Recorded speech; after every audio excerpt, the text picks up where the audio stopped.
Hi, this is Dale Sorgen, one of your candidates for the office of Governor of the great state of Washington, and this is a moment to imagine liberty. Most people that I know are turned off and they're tuned out of the political process at all levels, and I understand why. Most of the political media coverage that we're inundated with daily is mostly about what's happening at the federal government level. And if there's anything that most of us has come to conclude is that our opinions do not matter any longer at the federal level.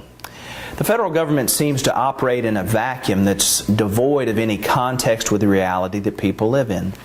I'm not saying that to be critical, as do so many from the left or from the right, just to build up their side and brew hatred for the other side.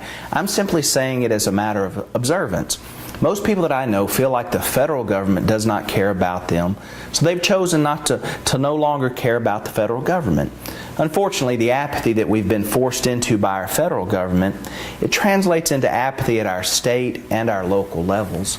Because we've been relegated to the back seat in the one area of government that we're most inundated by through the media, it's natural that we assume the same position at our state and local levels. It's my observation that the federal government has forced this apathy on the majority of people. Even greater, though, than the forced apathy that the federal government has caused us is the greater sense of despair that they have caused for citizens who truly want to make a difference by being involved in their own community. Almost everyone I know wants their community to be great. They want their local neighborhoods and streets to be safe. They want their schools to be the very best and not cater to mediocrity. They want proud business partners and productive citizens to live in their community. They want givers and not takers.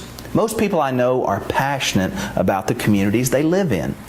But for the parent who gets involved to make their school the very best, they find that there is a federal regulation, or many, that prevents a common sense approach because it may not meet the federal one-size-fits-all regulation that was intended to supposedly help us.